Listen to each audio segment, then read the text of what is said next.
All right, guys, welcome back to the All Games podcast. We have a very, very special guest. We have Damian Rucci with us today. Yo, what's up, guys? Good to be here. Damian is a good friend, old friend, and he's here to spit some truth on you guys. And we're going to go into a lot of good shit. So, Damian, tell us a little bit about your origins and what it's like to be a poet in today's society. Where do you come from and where you going? My origins, I come from the gutter, and I'm probably going to end up there.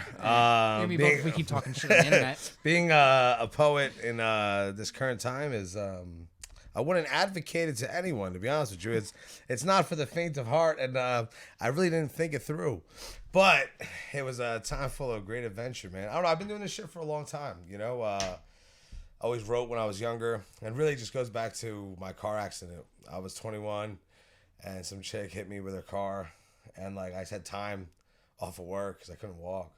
Started posting shit on the internet, and then went to an open mic.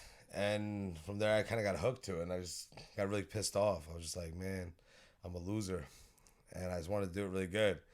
And then shit just kind of spiraled from there, you know? Yeah, because I read some of your poems. They're quite hilarious. Some of them, I still do write the funny poems, but now I've been writing not more serious poems, but like, I guess more thematic, like, I had a chapter come out called "Don't Call It a Relapse," and it's like about craziness and like doing drugs and partying. But now I will write funny poems, but I also have changed to where I think comedy is its own thing now, right? So I'll do a set, and I'll also incorporate bits and jokes and comedy. So like I used to try to force the poem to be funny, but I don't need to. I'll just introduce that in another angle. Sometimes I just gotta say what it is and yell about shit I want to yell about, Best way to be. Yeah, exactly. Yeah, because probably one of the funniest poems that you've ever done was the Phantom Shitter poem. Let me ask you, what is your most known like poem? What is the fan favorite, and what is your personal favorite? That you've written. I think depends on the time period, right? Because like the Phantom Shitter, when I first did that, like listen, I literally wrote that. I was like at work and I was scrolling through my Facebook memories and I saw something I posted in like 2008. I was my first job and I was like a maintenance guy. And somebody shit all over the bathroom. And I was like, motherfucker. And I wrote this whole thing out, right? I can curse on here, right? Of course. Okay, say whatever the fuck you want. Yeah. So I did Phantom Shitter and then people liked it, And I was like, oh shit. So that was funny. But as I got older, it really depends, like some people, my last book, I had this poem called Jesus Can Wait in it, which is a really strong poem. I feel it's one of my favorites that I've written. And it's like, has a lot of Catholic and also like weird biblical and like psychedelic occult references. And also, I hope I Never See You Again. That was another one that when I was touring that went off. But it's weird with poetry because a lot of poets, they just go there to read poems. And I never saw it that way because I always thought that shit was fucking boring, So I would do a set. So I would do poems, but I would also do monologues between the poems, Just telling stories and just turning the whole thing into an act itself. And I think that's become more memorable when I've done shows than individual poems, I think. Well, yeah, no, I feel like because every time I have gone to like any of your shows and stuff, and you doing that, I feel like that's more entertaining, and I'm able to sit there and be like, yeah, this is actually really fun. Yeah. Compared to other people who just sit there and read the poems, and I do that too, but like, or I've done that, but like it's not as fun. It's not it's not as entertaining. Like the poems could be great, but like if you don't either get the audience involved or like get them to like to actually get them to interact or laugh or something, then it's not going to be as memorable or as fun. But I think in like academic circles, which like I bash on a lot, and it's really just my hatred of the rich. And I'll be honest with you, I'm trying to get better. You know what I mean? I'm trying to get better, but I hate the nonsense of it. Like I went to all the Black Lives Matter protests and all that shit this summer. You'd watch these girls and dudes fighting against oppression, and they'd rip their signs off, throw the signs away at the end, and like you'd watch them walk down to their beach houses, and I'm like, Very interesting. Right? So, but the academics, a lot of them they're not trying to be entertaining, I don't think. They're just trying to do the poem. like they're trying to insert some of their maybe philosophical ideas into the main stage and try to get some different viewpoints out there and trying to get people to think. I think that's high culture. There's a great poet named Joe Weil. And I did a show with Joe Weil at this place called Toast. It was for the Light of Day Festival a couple years back. There's all these like rich MFA people, not rich, ritzy MFA folks, and like lovely people. I mean, they really supported me. I really can't bash the group I was with. But Joe Weil walks in with this huge stick full of like metal on it and starts clanging it, and he's screaming as he's hitting this thing in, and all these like scarf wearing people are like, oh, and he goes, the rich hate the noise, the rich hate the noise. And his point there was like, I come from a more low art, like everyman kind of thing, right? So like I want to do poems for the people. I want a truck driver and I want the guys at the gas station to read my shit and identify with it. I don't care if they're reading my things in college, right? Where some people only write for that college crowd, for the educated. Yeah. I think the poem, you know, is for the people themselves. You know, like I don't need to explain to you. I'm not using 15 syllable words. I'm speaking to you in my own tongue, you know? Yeah. And that's profane and sexual and nonsensical and crazy, but I'm speaking the way you understand. Yeah, well, sometimes, you know? sometimes the best way to get to people is to talk simple. Yeah. And talk like them. Well, Exactly. yeah, and it's not. You have to adapt to who you're My talking thing to. is this is like that's where I come from. You know, I'm trailer trash. Grew up. You know, like I never. You know, I see some people and like we go on the road. We call them wannabe bohemians. You be touring with somebody and you see them. They're all wearing thrift store clothes and all torn up and they're not shouting. They're like, "Yeah, man, the road life, bro. I only got $4 in my pocket." And you're like, "Yeah, bro, I'm with you there." And then like they pull out their dad's credit card out the back of their wallet. I'm like, we are not the same, sir. I am sacrificing everything right now. But yeah, it's just a weird dynamic because I'm drifting away from poetry. Not fully drifting away, but I'm getting into stand-up now. That's what I'm trying to push forward. I love poetry. I'll still do it. But it's like... You want to sort of change the narrative a little bit. Yeah, I have fun with humor, you know? Yeah. And I think talking shit, and that's all I do on social media. You know, I just sit there, light one up, dude, and just talk shit, you know? And it's very easy. It's super easy. It's fun. And it is. I like trolling. Every one of my comments, people are fighting in the comments, yelling at each other. They don't understand. Usually I don't comment back at all. You know, I'm just sitting there posting shit. Yeah. I'm never going to probably look at it again. And people are like 30 comment battles about what I meant, you know? It's really is. It's just a troll. Yeah. And it's very funny. I like to do it like on Twitter. I like to just say random stuff. And especially with the pandemic, it's very easy to trigger people about anything. So it's just fun trolling people. And then they'll like yell at you, and then I just comment lol, or I'll meme them. I'll put a meme in there, and just they'll be like, what? And they won't respond because they know they're getting trolled, and they know it's not even worth it. It's the whole thing. Like I've been doing that whole series on Facebook and Twitter. Poets will, and I'll say something crazy. Poets will ash in your grandma's urn and like piss in your whatever, and all these people are attacking me, claiming that I'm making fun of them. But what the kicker is that every single one of them are about fucking me, right? They're all about me and my inner group of friends. And it's just silly. You know, I used to get like that. I used to fight in Facebook and Twitter comments. And, but it's like, what's the point? You know, you're not really winning anything. You cannot convince someone on the internet to do something, except unless you're the CDC. Yeah. But I guess I can't do it. You know, like I get all mad and then like I'm like, yo, bro, listen, you're talking shit to me. Like, you live in Hazlitt. I'll see you in 30 minutes. You know, like, I am not an enlightened man today, you know? But, so stupid. My little brother does that shit. He's always, like, battling in the comments. And, like, he's right. I agree with him politically 99% of the time. But, like, you're not going to get through someone's head by telling them they're an idiot for believing what they believe in. Especially on the internet. There's no face-to-face person. There's no value in that. No. It's just some words. And it's like, it's too much. It's too much. It's too much. Like, I don't talk about my politics with my taxi driver or the pizza delivery dude.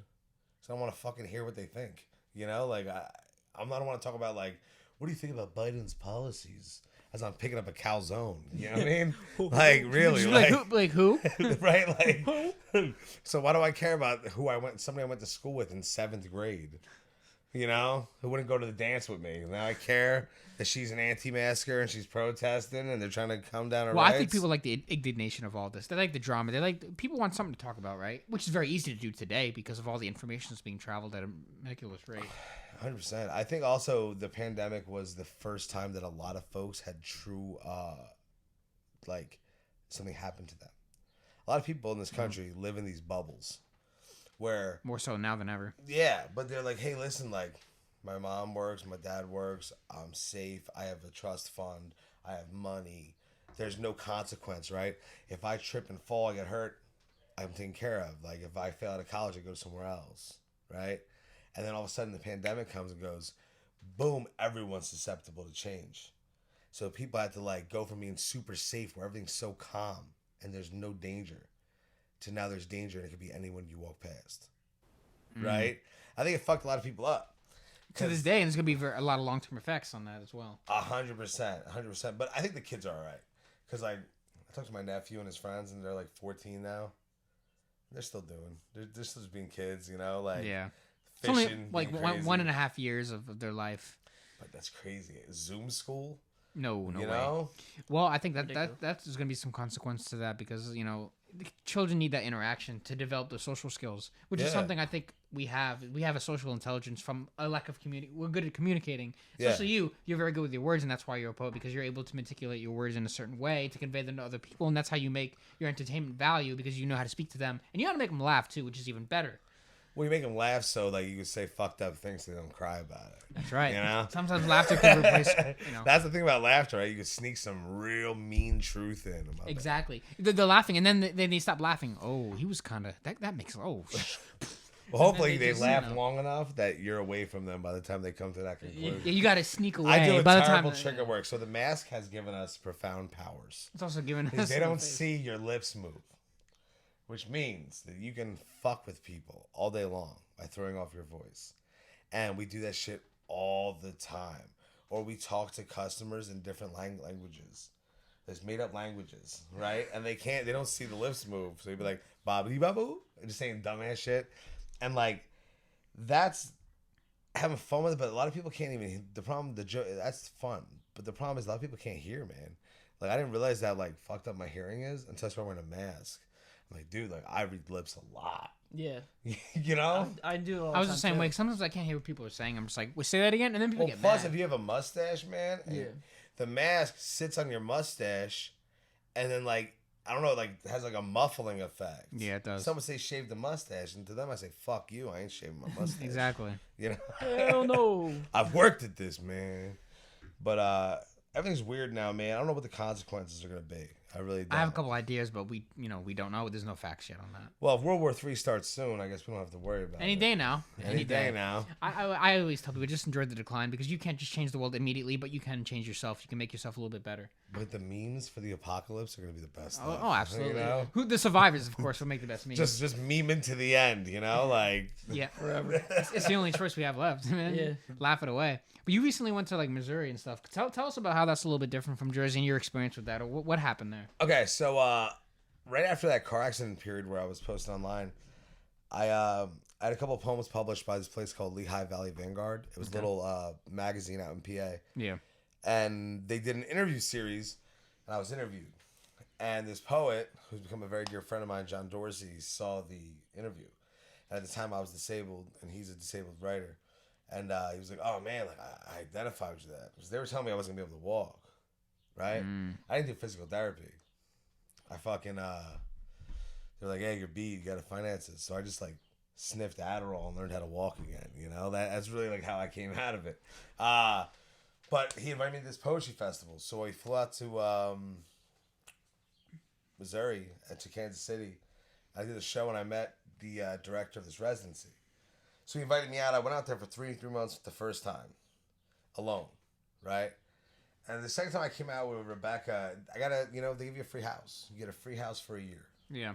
And the whole purpose, so you get the house. You have to donate some time, work in the art gallery, work in the bookstore. You just hang out, sell books, or do whatever.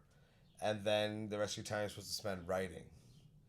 And listen, I went out there prepared to not have judgment because this is 2 hours south of St. Louis. Yeah. middle of motherfucking nowhere. I'm talking about the people in the town next door to this town don't know it's there. You know, it's deep. And the people are different. It's a whole different realm out there, man. You go out there and you talk the way we talk, and they're like, why are you yelling at me? I said, what? I was like, hey, can I get a pack of Marlboro Red shorts? They're like, whoa, calm down there, fella. I said, well, what do you mean? Things are just a little slower there, you know? And people are quiet. People are nice. Calm, chill out. And really, man, listen, those people do not like outsiders. And they hated the arts community. Because the arts community were all these fucking rich kids from the coast. So I get out there, and I was like, oh, started hanging out, man. Started going to the pool hall. Started getting drunk. Being friends with everybody, man. I was like in the back of pickup trucks, shooting shotguns, drinking beers. Like, literally, we were going to these like hippie festivals out in the middle of the fucking woods. Because we're all hanging out. And we're smoking weed down at the center of the residency. I hear is, I'm like, what in the fuck is that, man? Like, we are deep. We are 10 miles away from a rural town. Like, there's nothing. And the director goes, oh, no big deal. Just like some crazy hippie drug sex party across the river. You guys wouldn't want to go. So I was like, You're wrong about that. yeah, so actually it was an offshoot of Burning Man. Oh, really? So they all get together and they build these like 3-story effigies. And then everyone writes their intentions on this fortress, whatever it is. Then you hang out in the fortress for 3 days, and in the end they like fire a fucking ballista at it, and it burns, right? And like those Christians are terrified in that town of these like crazy hippies who are naked, howling at the moon. And guess what? It's real. They're all out there. But so I was doing that shit, man. I was hanging out with all these hippies. I was with the arts people. I just had a bunch of local friends, and I had a job out there. I was the assistant manager of a Casey's General Store, you know, for $9.50 an hour. Worst job I ever had in my life. I remember they wanted me there at 4 a.m. and I woke up and I was like, "Hey, my fiance hit a car. I'll be right back." They were like, "Okay," and I just left my keys there and ran out the door. And that was you it. know? Then I went to supermarkets. I just worked a lot, and it was fun, you know, but it definitely spiraled out. You know, it was the first time that residency had like more than 4 people there. It was the first time they had like people my age there. So there's like 7 people between the age of like 25 and 35. So it was like, did not go good because everyone started fucking, right? Everybody started partying. You know how that goes. Yeah, everything spiraled out. You know, it was like the most beautiful spiraling out that that could happen. You know, like weird culty vibes. You know, shit started getting kind of crazy, and really, man, we saw the dark side of that like bohemian path. You know, because we're living out there on someone else's dime. And through intrigue, through conspiracy, through paranoia, through people's mental illnesses, all these things flaring and fleshing, this realm of generosity that we experienced like really started to deteriorate around like bad. Like there was a journalist that infiltrated the residency. There was accusations of sexual harassment from the top down. There was reports of dogs being shot. Like, oh my God. Okay, now this happens all in one night. There was I can't go. So I'm trying to be careful. We had this. So everything's perfect. You gotta imagine this. Before this, everything's perfect. I have an open mic called Perfect Life. The Bell Ringer Open Mic. I got all these friends. We're partying. We're not doing nothing dangerous, really. You know, just living. And then we have this event called Taco Tuesday. So we're all gonna get together at one of the artists' house, and we're gonna have tacos and smoke pot and drink. And from there, they shouted out about the accusations, and it became the Taco Tuesday night. Because after that, everything went fucking haywire, dude. People were screaming, oh my God, like throwing themselves to the floor, crying. I'm just sitting there with a beer, like that shit's crazy. So really, we just watched the whole thing just spiral, man. And like, I'll be honest with you, like, I was not the best arts resident. You know, like, I was doing great. And then like, sometimes when there's chaos, you just gotta like hop on board, dude. You know, like, but really, so she just got out of control and we bounced, man. But we did our full year term. So I love the place. I love Missouri. Everything about there is great. Aside from the weird culty shit. But that town's a fucking weird place I was at. Bell, Missouri. I love it. If anybody sees us from Bell, you guys are awesome. A lot of weird fucking shit about that place, man. It's fucking spooky. I mean, spooky. Like, Really? yeah, there's parts of that area that white people have not stepped on yet. That's how deep in some of the woods are. Oh shit. Okay? There's a lot of weird Native American shit out there. And, like, supposedly it's on limestone. So there's water going over limestone. Supposedly it's some sort of weird occult things with magic or electricity. But, like, there's a lot of witches and occult people for this, like, super Christian town. And I was friends with all of them. You know? Right? It was just weird. It was, like, a weird, beautiful time that it, you know, it ended badly. Because we left on bad terms with the residency. Not bad terms. Just, like, they changed course. I changed course. You know, and we left, and, like, everyone left. They got everyone out of the residency except for one of my friends. And, but when you get to see something else, like being a Missouri man, and, like, people are different out there, you know? And they're really accepting. And they're normal, and they're loving, and, like, I learned a lot. But also, it made me miss New Jersey. It made me realize, like, how dope it is to live here. I'm trying to get out. Yeah, me too, but the convenience, man. You don't realize, if you're in Bell, Missouri, dog, and you're hungry, or you're thirsty, and it's midnight, you got a journey ahead of you, dude. You got like an hour on the road. Yeah, probably. Going to Walmart. Yeah, it's even the same in Florida too. Yeah. Because sometimes in Florida, like depending on where you are, it's gonna be like maybe at the least a 20-minute drive to, you know, like 4 miles down to go to a store. Yeah. And I can only imagine, like, you know, somewhere like Missouri. Well, I say it's an hour. Okay. Maybe 35 minutes, 40 minutes, but still. It's basically an hour. It's fucking far. It feels like an hour. You know, and like, it just like was super, but also it's quiet, dude. That's beautiful. It was like a low population. Yeah, there was like 700 people. Maybe 1,000 at most, you know? Oh, it's not bad. Small town. Super small town, but 1,000 over like 8 miles. Right? Oh, wow, yeah. A lot of free space. But there's some great people out there, man. Like funny motherfuckers. My fucking weed dealer in Missouri was the funniest human being that has ever fucking lived. Why is that? Because he's this wild man from Florida. Florida man. And he is Florida man. You know, he just had like so many stories, and he talks like this. He's like, "Hi." Like, y'all come back now. Like, that's how he talks, like that, right? He's like fucking like this fucking tall. He's one of my best friends. This motherfucker like told me he smoked a moth once. I smoked a pretzel once. He goes, one time I was all fucked up. I took one of them moth things and I put it in my pipe. I go, what are the moth things? Like, what's that? He goes, one of them purple moths, and I hit it.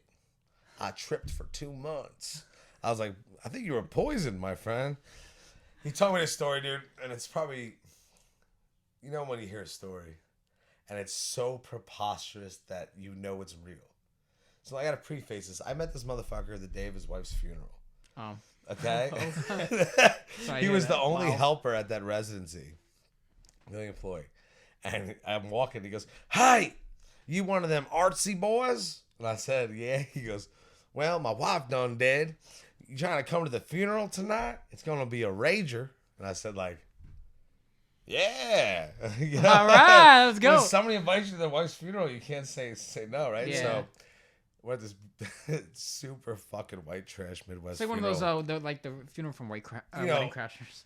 She's, you know, much love, okay? But my man mowed a heart in the grass, okay? Where they lowered the urn in. And the minister or the priest is like mispronouncing this poor woman's name. They finally bury the urn, and then when she's gone, he's like, "All right, now she's done and buried. Let's get high." And we all just started smoking, drinking beers. That was my third night in Missouri, right? Oh my god. But he tells me this story, and it's true because I've seen pictures. So it's one of the best stories I ever heard. He's like, "So I was driving over on one of them country roads, them long, windy roads, and I seen one of them hillbilly boys with overalls, and he was like, looked like he was drowned in the river. So my man hops out the car, and he's like, 'Hey, mister, you all right?' And this dude's like drowning a spider monkey. Okay, swear to Christ, spider monkey in this river. So my friend Mark's like, hey, I'll give you $40 for that fucking spider monkey. Why are you trying to drown it? You know? So he's telling me, like, he showed me pictures of him and the spider monkey. He's got a spider monkey. And he's like, we was the best of friends. We was smoking. We was drinking. You know, and then there's, you know, things change because you can't give alcohol and marijuana to a fucking monkey. So this monkey started beating my man's ass, right? Started smacking his ass around the fucking room. He's like, monkeys are fucking strong. So he's like, I took that motherfucker and I threw him in the back of my Jeep and I drove back up that country road to that feller's house. And I was like, yeah? He's like, yeah, I knocked on his door and I got fucking my $40 back. I go, what happened to the spider monkey? He goes, he drowned it. That's weird shit. True story. It's fucked up. You know, my man didn't deserve to go out that way, but I gotta see this for myself. This town. you can't be an asshole. But you know, so shit like that happens, right? Shit's just fucking weird out in Missouri.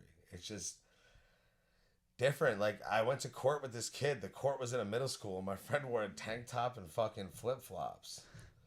You know, he walks in like barefoot to night court. You know, and like the judge is like, "You are aware you are here in a holy proceeding." You know, my man's like, I ain't fucked up about it. You know, like, it's different. Missouri's a whole different animal than it is here. You know? I had a good fucking time. It sounds like a lot of fun, honestly. It sounds like fun to, like, watch. Sounds like a journey, you know, like a movie. Like a mini movie, like a TV series. I'll work out something about it. It's just, like, hard because I have to make it like a Roman a clef sort of thing. Because I can't use people's names. Yeah. You know, it's like I got like friends that like after this adventure are gone, dude. Like, I don't know where the fuck they are. I was home with having transient friends, you know, like I'll hang out with them and then they'll like disappear. Yeah, and we know a few people like that. Go off the grid. Completely off the grid. Gone. How long were you in Missouri for? So I was 3 months at first. That was 2019 or 2018. Then I was a year. Wow. So I was March 2020 to March 2021. No. Or was it 19 to 2020? 19 to 2020. Yeah. Yeah, I got my fucking dates mixed up. I missed a whole year with this pandemic, you know? A lot of people did. It's like a whole year just gone. I didn't even do anything. They just worked and watched Kitchen Nightmares. I swear to God, that's been my whole, like, last year. So you basically, you took it well-ish, you would say? Or You know, well, the first 4, when I got back to New Jersey, my ID expired when I was out of Missouri. Okay? So when I got here, the DMV wasn't open.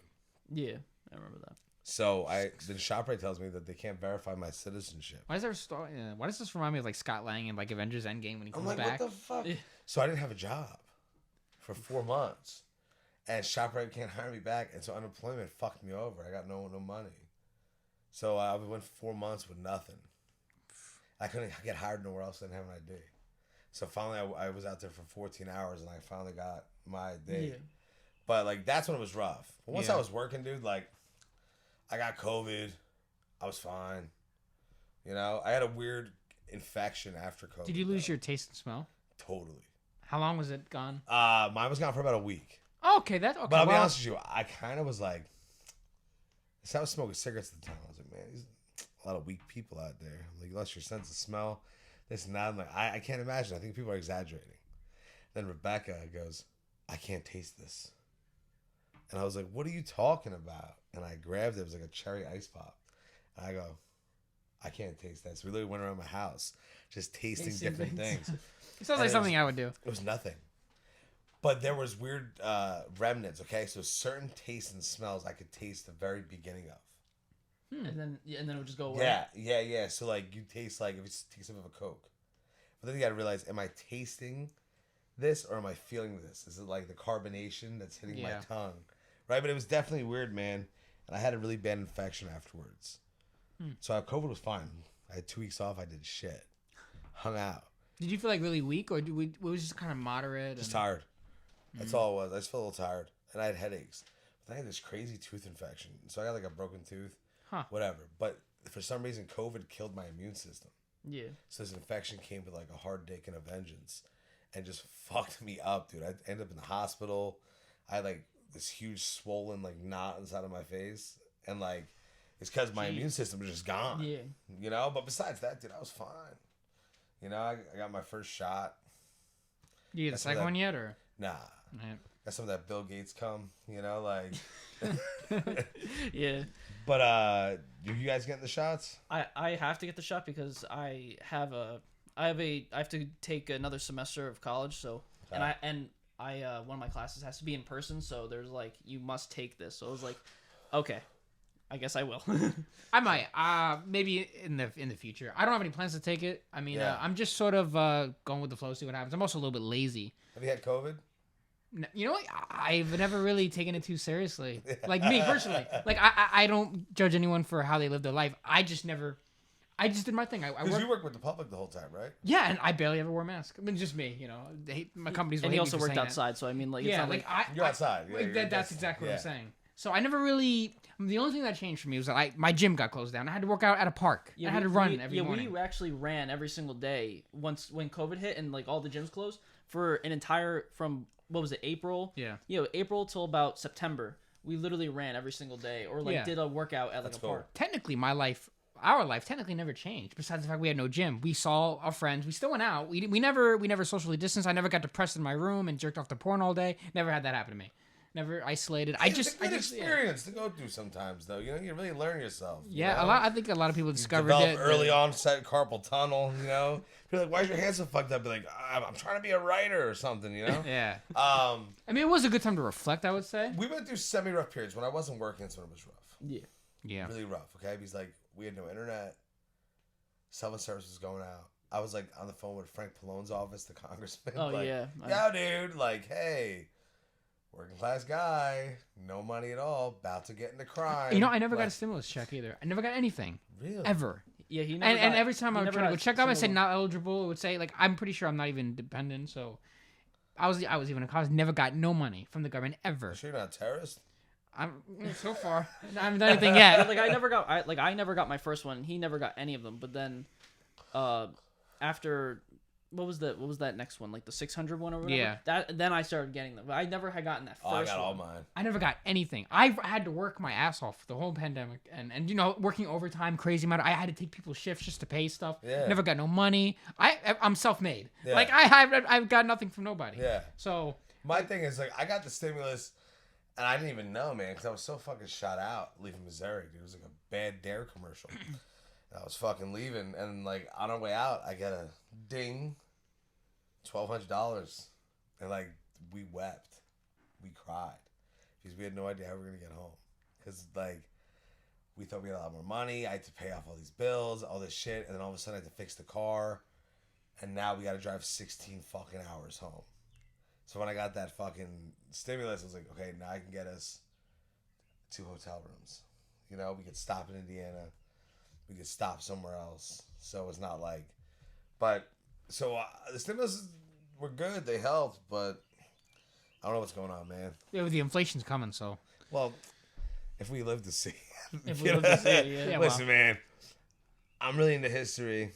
I love it. And I agree. You know, Mark Twain said history doesn't repeat itself, but it often rhymes. I'm just saying, a lot of shit's rhyming right now. You know, and I hope not, dude. Like, there's 2 parts of me. There's, like, the part of me that's, like, hippie part that's like, nah, man, peace and love, right? Then I'm looking at all this shit happen. I'm like, this shit's gonna get wild soon. I hope not. Yeah, I'm actually the same way. I have those 2 sides. Like, you know, I'm kind of just like, I'm living my life. I'm doing good, but then I'm just like, I start thinking about what's going on in my environment. You know, I think of myself as like Captain America sometimes. You know how the world changes around him? Yeah. He's sort of like that same. He keeps his basic morals, but then the world's changing and he has to adapt to everything that's going on. That's like me. Yeah. I have to adapt to all this. I'm still not adapted yet. I'm still like, Yeah. oh yeah, I'm going to the gym. I'm going to go do this. I just eat my diet. I'm good. You know? It's so weird. I feel like an entire year of progress for a lot of people just gone. You know? Yeah, a lot of businesses destroyed. Like, a lot of mental health. Mike was closing. They were doing Zoom things, and God bless them. I just can't get down with it, man. Yeah. I'll be on your Zoom show. I will.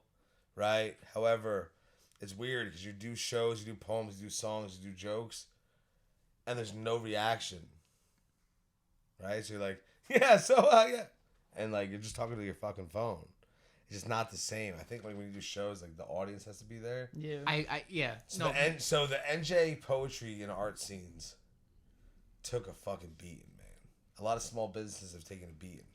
Like if Sandy didn't wipe out most of the small businesses over here, and Jared Kushner didn't do it with buying up all of Long Branch, this is the big one. Like, I mean, like, what's left? When it comes to antique shops, shows need to be in person because you need the Yeah. audience reaction, and the in person is everything. With everything, technology is not a substitution for in person interaction. But I will say this though: what Zoom readings have done, I think they will always be a staple going forward. Yeah, to give a lot of people who are disabled and shit the ability to participate in poetry, comedy, and music sets where they never could, right? A lot of people are stuck in their house. Yeah. Either they have autoimmune conditions or they're physically disabled.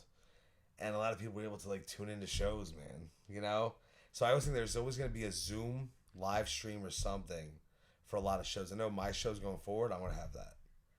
You know? Because like also there's people, but kind of, that's the difficult thing is I still want it to be local. Yeah. Well, those are the best things, you know. Yeah, go to your local poetry or stand up. Those are incredible experiences, and you can meet people through that, like networking. You can't do that on a Zoom call. And like at least as well.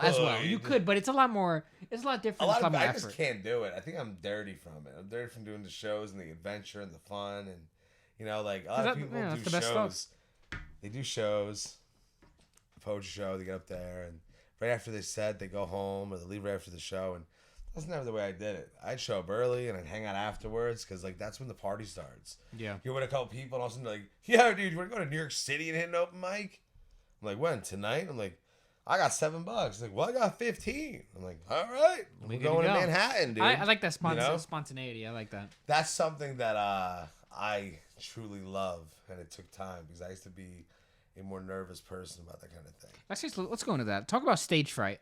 Yeah, I'm scared shitless all the time. But not all the time, but like check us out. Are you being serious? Yeah. You don't strike as that type of guy. Well, I'm not really scared. Check us out. When I go on stage, or I used to be like a fighty kind of guy. I don't know why. We grew up in like New Jersey's a weird place, okay? Because I think all young men go through a period where they roam around the neighborhood with other young men and beat the fuck out of other young men. We used to do that in our friend's basement. For stupid reasons. Yeah. I mean, oh yeah. We used to wrestle in our friend's basement. Yeah. But I remember like we used to just like 30 deep go fight somebody because they called someone fat in passing in a MySpace bulletin. That's human tribalism at its finest. Listen, you Zoomers, okay? This is before your time. Yeah, way before. Back in MySpace bulletins, you guys don't even know about a top 8, you know? But so when I would go into a fight, I get this feeling of dread, nervousness, right? This sinking feeling that I got to shit. Okay? But then when I would have to partake, I'd be just clear, right?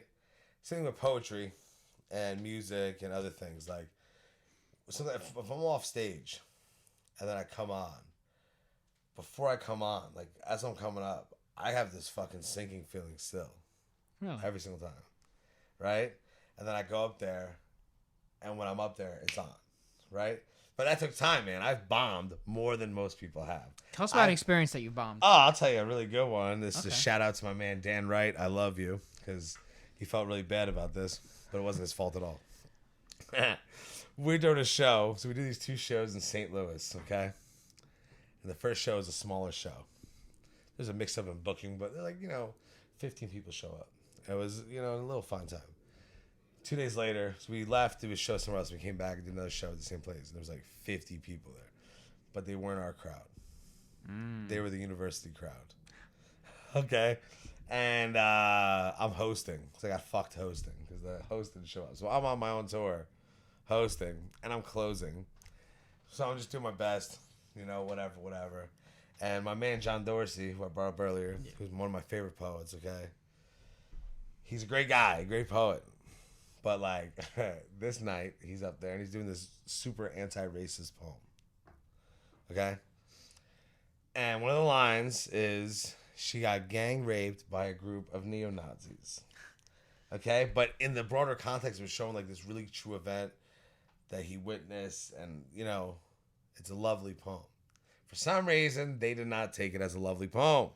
So as John's doing this, and John's a legend. I mean, like, he knew Allen Ginsberg. He knew Greg Corso. He knew these, like, not Kerouac, but he knew the other ones. They all start leaving the bookstore. everyone starts standing up. Now, I've had people walk out of my shows before from being offended, but not in this organized mass of fucking... And it turns out that part of the people who left because their friend left, and they were like, they only came for the friend. But the way we looked at it, this whole bookstore leaves. So I'm on the mic, bro, and I'm like, wow, nobody likes fat guys? I'm like, what's going on, right? That's how you gotta play it. That's how you have to do it. So we all end up outside of the bookstore, tears in our eyes, dude, like... I ain't ever going back to St. Louis again, man. You know, I felt like losing my Little League game. It reminded me of my when I was in a band back in the day, and like you'd play that first show, and it'd be just like your mom and your girlfriend, and you know you still gotta play, right? Yeah. So I've had band shows, man. Like when I was younger, I was like 21, maybe like a little 20, and I was doing not comedy, I was doing just open mics. And I met a comedian named John Murdoch. Yeah. And John Murdoch was like, hey, man, like, I like you. You got something. Come to New York City. And I would open for him for his comedy shows as a poet. But this is before you guys ever saw me on stage. I didn't know how to tell a poem and then transition to another poem. Right? Like, the next one, So I didn't know how to turn into a show and be performative and evocative. Yeah. And I would get up in front of these people, bro, as the only poet on a bill of comedians, and I would die.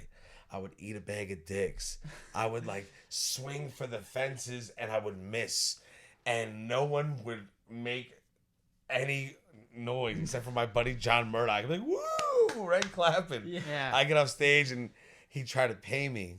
And I'd refuse money, but he'd always give me the money, $50. And I'd be like, tearing up, man, leaving these cities, like...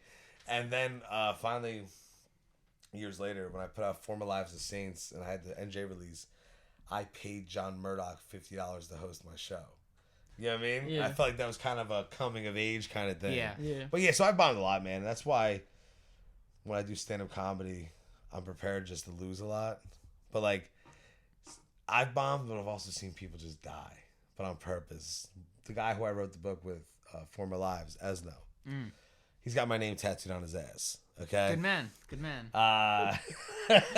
He's a madman. I fucking love him.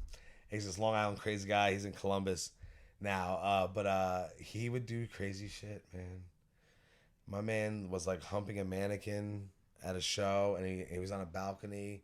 He went to end the show, and he jumped off the balcony. No one caught him. Okay. And he just hit the floor. Steve, and everyone just walked past him, right? They just walked over him. I was with him in Flint, Michigan at a university, okay, doing the show. And he had this whole bit where he was going to look at his mirror and be talking to himself, but it's his father and whatever. And he was going to throw the mirror down. He said, like, yeah, you can throw the mirror in the garbage can.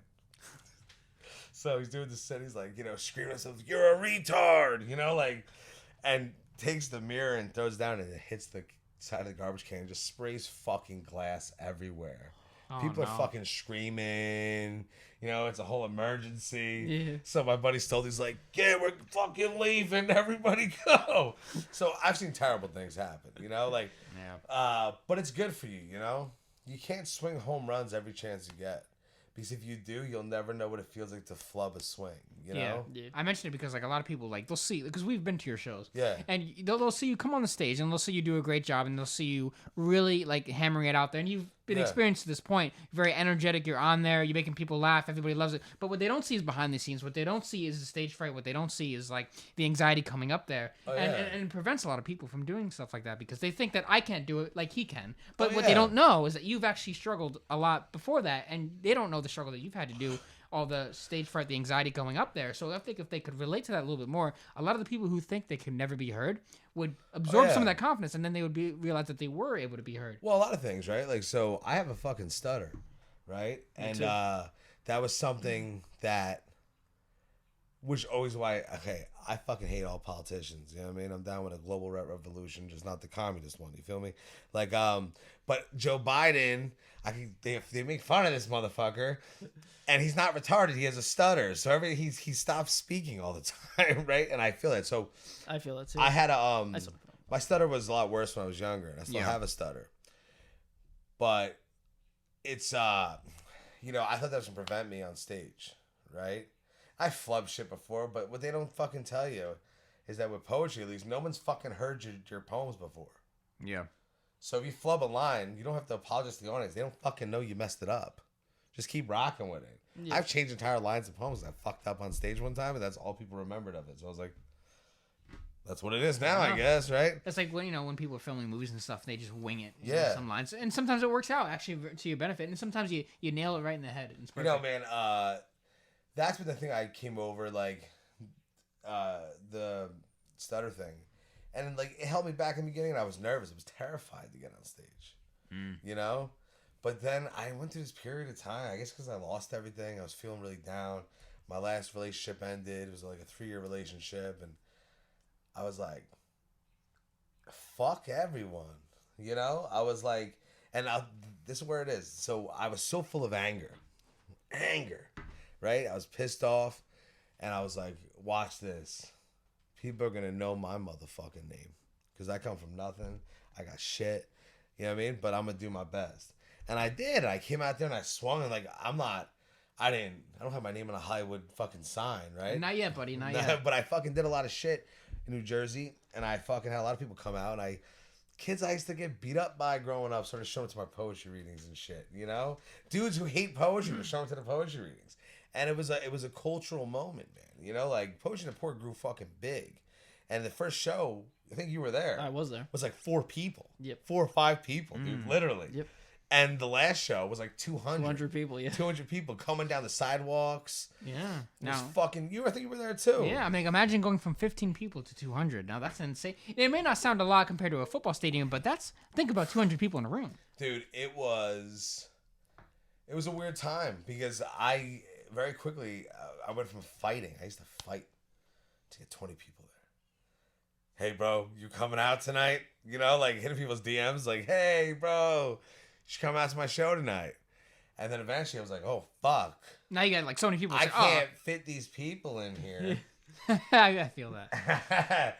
But then nobody cared. And like I started doing shows at Pep Rally, who now, I don't know, Pep Rally, that's Ross Lane. He used to be the barista. Yeah. Yeah, now he's an Ogbert the Nerd. And they got signed. They're fucking doing great too, Good. But like, that's the thing, right? So I went from having a very anxious, nervous, down person to realizing that fuck it all, I'm going to do my own thing. And I'm going to hustle and I want to make my own. Yeah. Who's going to give it to me if I don't take it myself? Nobody. But then I've also seen the other side. I've lost confidence, right? I've tasted near success, dude. I've been at points in my life. I've sat around the table with people and I've fucking thrown away opportunities myself. I've went ghost. I've dropped out. I've seen both sides. And that's why I think me coming back out now is I'm older. It's really all what it is, man. I'm 28. And I was 23 doing all this shit. And 24 and 25 when I was young and arrogant. I was really arrogant. I didn't give a fuck, I was like, shit, I'm going to pull a Jim Morrison. I'll be dead by 27. And then I fucked that up too. So I'm 28. So I got to do something, Yeah. Nobody just, you can't die at 28. Nobody cares. 27, it's cool. 28, you're pathetic. I don't want to miss that deadline. So now I'm hustling. Now I'm trying now. I put on Facebook the other day to be cheeky. I was like, I'm going to start trying now. Because I haven't. That's my problem. I write my poems. I try my poems. Yeah. But I've never developed a routine. Everything I did was filled with anger. And not trying to prove anything. But also just trying to be like, bada bing, look at this shit, right? I'm doing it for me. Then people start reaching out to me and they're like, yo, bro, listen, like, where the fuck you been? Like, if you don't do this, like, what does that mean for us? What does it mean for people you grew up with, right? Like, you a fat motherfucker from the trailer park, dog. Like, if you could do something and swing and push it, then, like, that means something. So, like, that, a lot of people reached out to me. I was just ghost, man.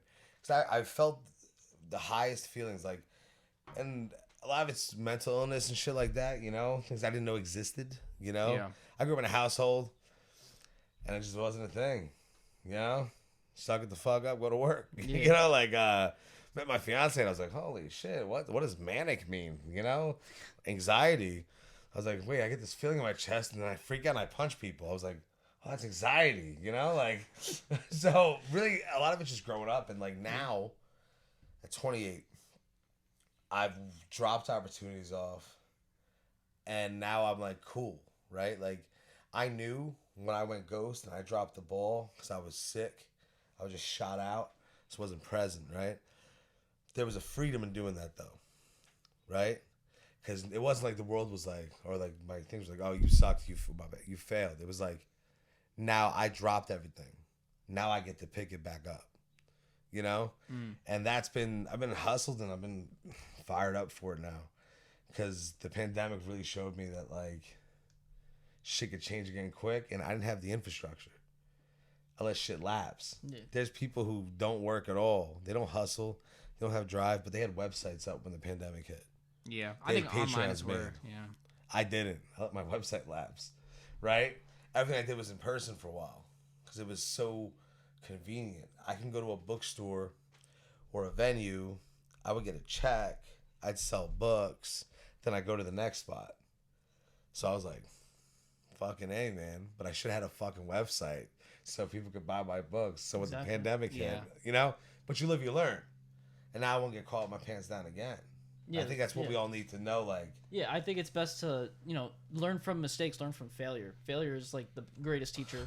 So I mean, like, you fail, you see that you failed, you see where you can make it better, and then you just apply it. Because if you don't apply it, then you're just just replaying every. That's the biggest thing, man. The biggest thing is finding routines, and like, I was a romantic. I believed in all these pipe dreams of on the road and all that shit, and chasing the muse and being crazy, and there is something to that, You see different sides of the world. You see greatness. You see craziness. Yeah. But, like, I don't want to chase the divine through a straw and chase the muse through a straw and find inspiration at 3 a.m. If I can show up to my desk every day at 9 o'clock in the morning, clock in and make the muse show up for me, And that's how you know you're you're really about it. Yeah. Sitting down and doing the work. And that's where, like, I guess it's just getting older. And just realizing, like, this romantic trap of being the starving artist and the poor artist, it's a myth. It's all a myth. There's no honor in that. You could work hard, but you gotta work smart, right? That's right. You could be putting out a book a month for the rest of your fucking life. But if you're not gonna hustle it, and you don't have the pride in your work to march it forward, then it ain't worth shit. Because you didn't have the respect to give it legs. And these are all things I've learned, man. Like, it's, I'm glad I learned on my own accord, Like, some people are taught this shit growing up, and they're much more successful than us. But we got to teach ourselves these kind of things, Yeah, the only way you could learn is by going through the motions and going through all these different experiences. We all have a journey. There's always a set path. And not everyone's on an equal path. There's always different shortcuts and sideways that everybody goes on, and then so especially with like the manipulation of like social media, you see everybody living these great lives, but you don't see the struggle. You don't see the different roadways that these people have to go through just to get their stuff heard. And a lot of people have a lot of struggle with getting their mind heard. And a lot of people, and then you have the other half, like the silent majority that are afraid to speak their opinion. Yeah. So what's your opinion on like cancel culture? Are you afraid of being canceled? Because some of your shit is crazy, and I love it, but some people might. So I was actually trying to get canceled. So shit's going so bad for me lately. I'm trying to get on a blacklist just to get some clout. You're gonna be a great. No, but here's the deal, right? Now, I am against racism. Okay, I'm against sexism. I'm against all that stupid shit. That's ignorant shit. Okay, and I don't think you should be rude to people. Okay, I don't think you should be rude to conservatives. I think you should be rude to fucking liberals. I don't think it fucking matters, right? And in my baseline philosophy is that, this is what I talk to the Christians in Missouri. They're like, well, the gays and the trans thing. I'm like, hey, listen, you're a Republican, right? I was like, so even if people aren't born that way, shouldn't they have the right to choose what they do with their bodies? And they go, well, I said, what does it fucking matter, dude? You know what I mean? I was like, my buddy Esno was telling me, he's fucking 6'4" and wears a fucking dress. Why? I don't know. This is what he does. And guess what? He allowed drink every single one here, and he's a punker, a fist fight, just what he does. People are just weird. Let the freak flag fly. That's what Hunter S. Thompson used to say. I don't like the cancel culture thing. And I've had nuanced views. Because I have hopped on certain trains. Okay? I really don't like Nazis. Okay? I don't either. I just don't understand. Well, I do. Okay? Obviously, the Nazis lost World War II, but fascism won. Okay? That is the truth. The United States and its allies and the rest of the world saw what they did and said, that's tasty. And incorporated it into everything. Right? That's the truth. So, white nationalism is a fucking thing. And there's a lot of these, what they do in poetry. So, in white nationalism and the alt-right shit, they have this philosophy called dual institutions. What's that? Which means that they make... So, knowing that their content will be pushed out of liberal spaces for right or wrong reasons, they will create another version of it for their discourse. But obviously, it's going to be a fucking echo chamber, right? Yeah. So, Gab and all those different social media apps that start off being, we're here for open minds. And you open the app, it's like fucking swastikas. Yeah, like, Parler. Like, Parler was, because I was on Parler before everything went down. Yeah. And it was, like, cool. It was really cool. And then it quickly just went, I was like, whoa. That's what happens. So, a lot of these magazines were coming out in the poetry sphere, and they were badass. Like, my kind of poetry mags. Like, DIY, punk rock, fuck the establishment, fuck the rich. Rage Against the Machine. Machine. Cool shit, yeah. And then I get published and I'm like, yeah, bro. Then I get messages like, yo, bro, have you read the new issue? I'm like, nah. I'm like, ooh, what's going on here, bro? You went real right wing with this. I'm like, but hey, just conservative shit, you know? And then the next issue, it's like, we're rounding up who? That's what they do. So these Nazis would create dual institutions. So I hopped on some of these things. I harassed a couple magazines. There's this fucking magazine, just being scumbags to girls, and I was bored one night, and I was pissed off with my girlfriend, so I just fucking stayed up all night long harassing this magazine. But there is obviously political moves going on both sides. But remember this, though. The liberals or not liberals, the progressives are doing a lot of this canceling shit, and they're overreaching in some areas. They definitely are. But the conservatives have been doing this shit for a long motherfucking time. They've been burning books for a while now.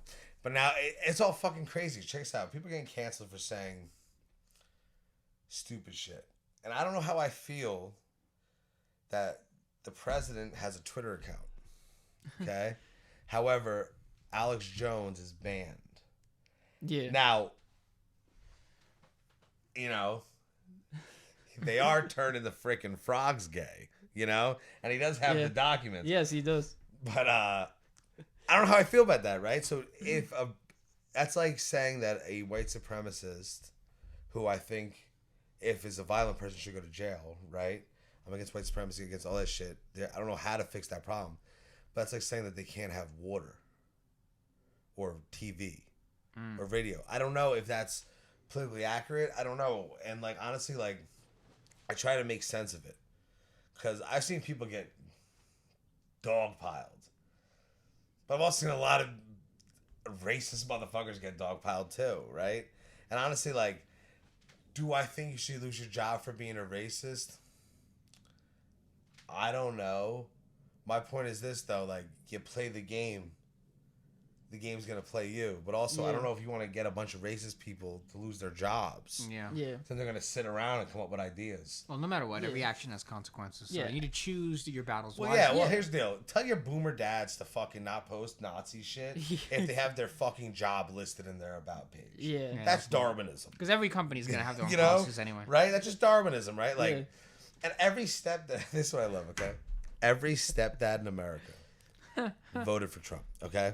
I don't know what happened. I don't know what happened. Everyone who's like, we're anti-politics. We don't believe in politics. You go to their Facebook page, and now they're sharing all these memes and shit. And you know what it is? A lot of people joined social media in 2015 and 2016 that were older. But they didn't have a decade of internet experience like we did.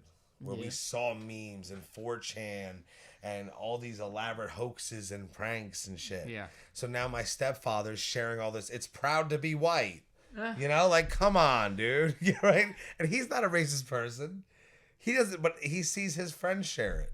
And he's like, oh, I like Billy. You know, I'm going to click it. But that's what's going on. Yeah. And also, let's be honest.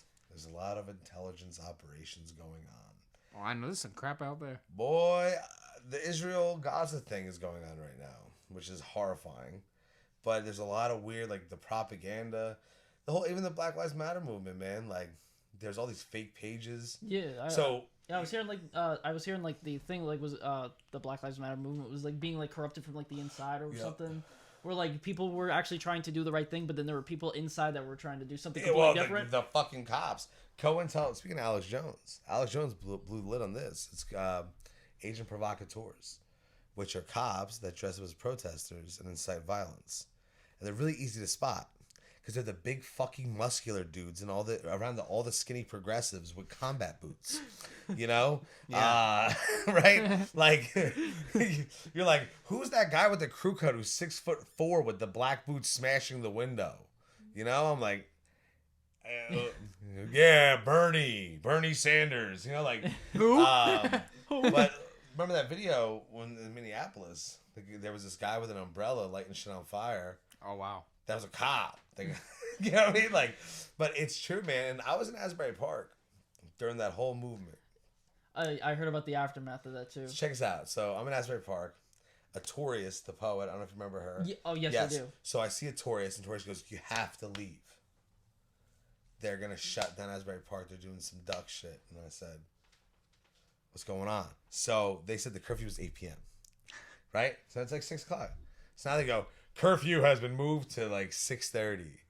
And then they shut down all the buses, all the taxis, and all the trains at Asbury Park. Ooh. Right? Yeah, that is called what they fucking do. So I get Rebecca and we sprint, bro. We're down past the Stone Pony. We had to make a call. They had people to pick us up. But they beat the fuck. They were fighting the protesters. The protesters were fighting back. And there's a lot of other things that weren't reported in Asbury Park. You know I what bet. I mean? There's a lot of things that are still not reported. Well, yeah, because a couple of groups of gentlemen made some arrangements and said, hey, let's make an alliance for the night and shoot at cops. No one got hit, though, but look what happened. The Asbury Park police now have to wear fucking security cameras, right? But that would cancel culture. It's all an op. In my opinion, all this is an op. Yeah. And there are parts of me that look at what's going on because it's very reminiscent of religious organizations and like what goes on in China, what went on in Russia, of telling on your neighbor, right? There's something weird about this thing where, now, if someone's a sexual harasser, fuck them, right? You want to commit hate crimes? Fuck them. Yeah. Now, I do believe we're going to be a law-abiding culture, you know, due process and whatnot. Yeah. But people are getting canceled for other things, and like sometimes I look at this shit and I'm like, how do you draw that connection? You know, like, why are we dive bombing on this person, you know? And to me, I think there's a lot of people who don't have much in real life. This is true. But on the internet, they have community, they have culture, like a cultural founding. It's like a different world. Yeah. Quite honestly, it's like a different dimension. It is, like, in blue check marks or like these like sage gurus. It's like new tribalism. It's like a new internet tribalism type deal, I feel. The internet has changed everything. Yeah. I think right now we're in a new order. So there was an old way of doing things pre-internet. Now there's a new way of doing things, and there's also new statistics that we're realizing now due to like internet statistics. So technology's changed the game. We're in a new order now. Things are different. Things are not like they were back when we were kids. No. 90s, things are a lot different. So people need to now adapt to these new order ideas and these new order statistics that we're finding, and all this information that we're now finding out, and all this interesting ways of communicating that we never had prior. You had to use a telephone, the house phone, to call someone, or you had to knock on the door. But now text them, I'm right here, and now all these things it's creating a new universe for us, like for the brain. Yeah, it's getting rid of truth. There's no truth anymore. Well, truth is based on the individual. Yeah, and well, it always there's has been, but this is... Yeah, because I feel like there's so much different truths out there that you don't know what is the truth, and everything to someone could be just a lie. And all these intelligence things are going on. Check this out, right? So the new method of war. It's to destroy from the inside out. Well, the space shit is gonna be cool. Okay, like that's what I'm talking about. There's parts of me that's like, come on, Elon. No, man, like no more war, bro. Like just peace and love. But then there's part of me that's like, fucking A, bro. You know, like missiles from space, right? But the real one is the cyber. It's the cyber espionage intelligence shit. The problem is this, is that after World War II, the German model of intelligentsia and the way they ran things, and the Soviets had theirs, the KGB. Then we went from the OSS to the CIA. We realized that wars can be fought without firing a bullet. And we were working on mind control, and we realized that didn't work the way we thought it did. You can't just give somebody a drug and say, what are the numbers, Mason, right? Yeah. What do they mean? Yeah. But, it's really good? Propaganda. You gotta get people thinking. Well, it's easy, right? So when Hitler came to power, the new technology at the time was the radio. And Hitler said, hey guys, I'm giving every German a radio. It's fucking awesome, right? People are like, oh my God, look at this high-tech Fuhrer, right? Well, that should be a book, High-Tech Fuhrer, by the way. So they all have fucking radios. And what are the radios? There's three channels, and all three of them are direct information controlled by the Reichstag, right? So now then there's television. And what's television, bro? Television is directly controlled. You got CNN, Fox News. See who they're sponsored by. Yeah, exactly. Right? Now that we get the internet, we're like, we're free, man. We're shit posters, bro. We're anonymous. We're all stupid. And we didn't realize that there's been agencies and there's been people and there's been groups building influencer campaigns to influence your mind to buy Coca-Cola, okay, or to support this side, or to support this side, or to abolish the police, or not to abolish the police. And guess what?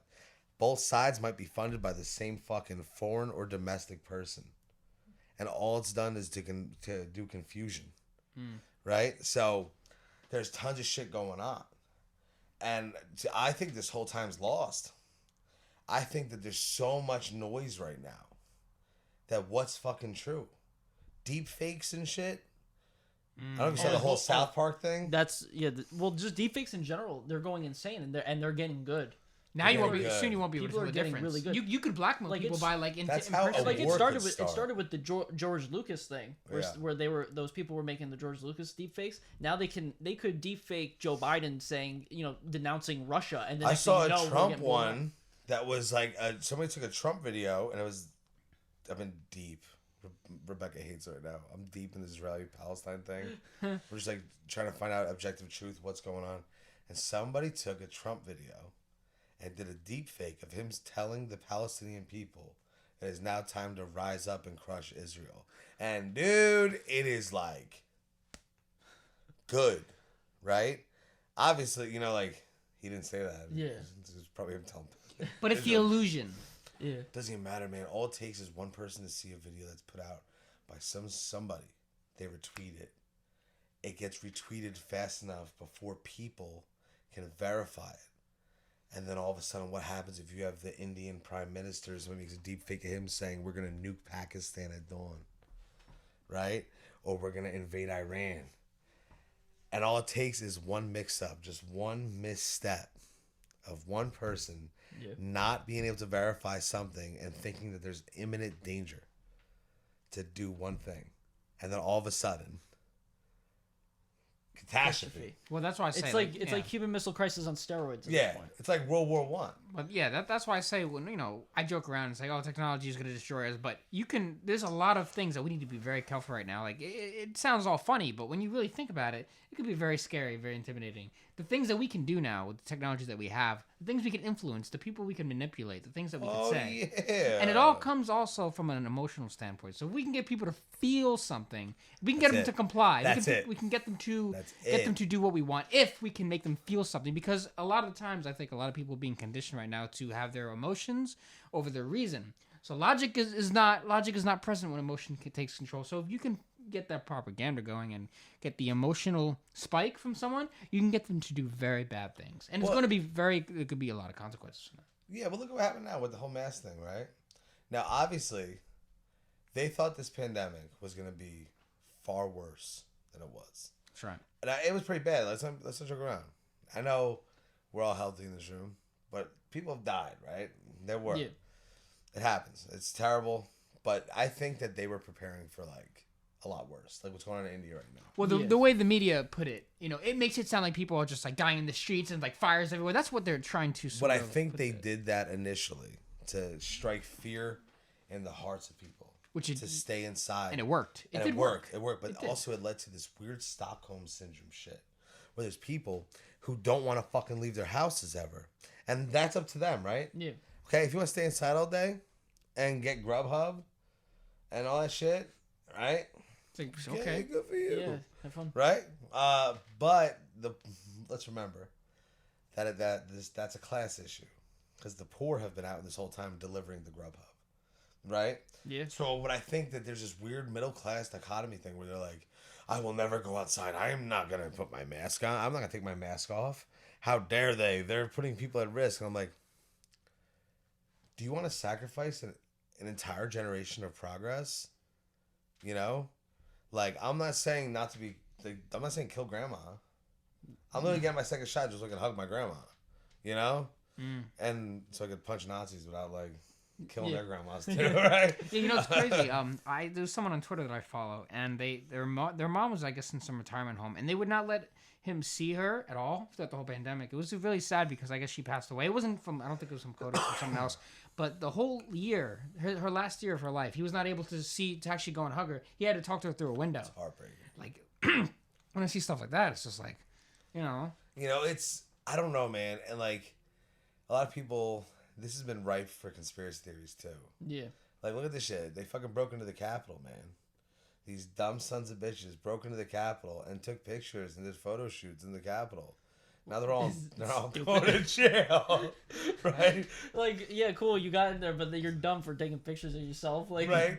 Like, bad boys move in silence and violence, man. You gotta be quiet. Like, sneak in there, run out the back door. But I don't know, man. We're in a very critical era. Yeah, we need to take very careful steps. We're walking on super thin ice. Like Civil War might happen. Yeah. Well, right? there's more of a Cold War, I would say, right now. Here's the deal, right? So here's my issue, okay? World War I, okay? The Balkans were like this really troubled area. It was a very mixed race area. You got Christians and Jews and Muslims. You got Serbs, and you got all these different people. And it was a hot point. And then one dude walks out of a sandwich shop and sees the prime minister and shoots him.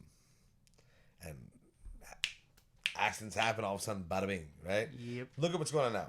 We got all this shit going on in the Middle East. We got Japan, South Korea, the United States, and Australia putting up this like front over there in China. China's trying to take Taiwan. China's they're doing some things right now, man. Why do you think that Taiwan matters, though? You think that we care about Taiwan? No, Taiwan makes microchips. They make a lot of microchips that they sell to Europe and America. Or microprocessors, I'm sorry. Yeah. Okay? Yeah. That's a big deal.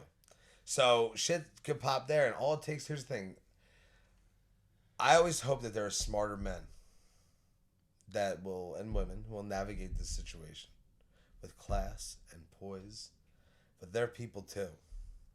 And it takes one motherfucker to have a bad day, to miscommunicate, to not follow protocol on any side. Remember, the Boston Massacre was started by a 17-year-old who misheard something. Like, they were all standing there getting hit with rocks by protesters, and the crowd was yelling fire. And these 17-year-old British recruits thought that their commander yelled fire. And they opened fire. Just one accident, right? So right now we got that going on. We got the world opening, okay? We got a job crisis because there's a massive strike going on in our generation because people are getting unemployment now. And they're realizing, like, holy shit, I was working 70 hours a week before this and I couldn't afford to live. And now, like, you're giving me money and now I can afford to live. And there's some people still not getting unemployment either. So it's me. They sent me a letter, dude. It was like when your dad promises you a drum set and then like never shows up, right? A lot, over and over and over again. They sent me a letter saying I was gonna get $15,000. They're like, hey, we're so sorry. Here's 15 grand. It's coming in the mail next week. I'm calling people. I'm like, yeah, bro, party at my house. I'm like, yeah, I can't wait. I got a letter 4 days later. We were wrong. I was sent to the wrong person. I wasn't getting no money. So like it's fucked. And like also the whole protest movement this summer was purely fueled because no one was at work. Yeah. Well, that's how revolutions happen. You cannot let men be bored and unemployed. Yeah, well, that's why I said people need a purpose, right? They need something to do. We all do. Like, it's bad. And if you're at home collecting unemployment, or maybe not, which gives you more of an emotional spike and more of a reason to do something, you're going to do something, right? The person who doesn't have sex is going to find a way to have sex, okay? Yeah. You know, my whole thing is like, everything started because of bored dudes.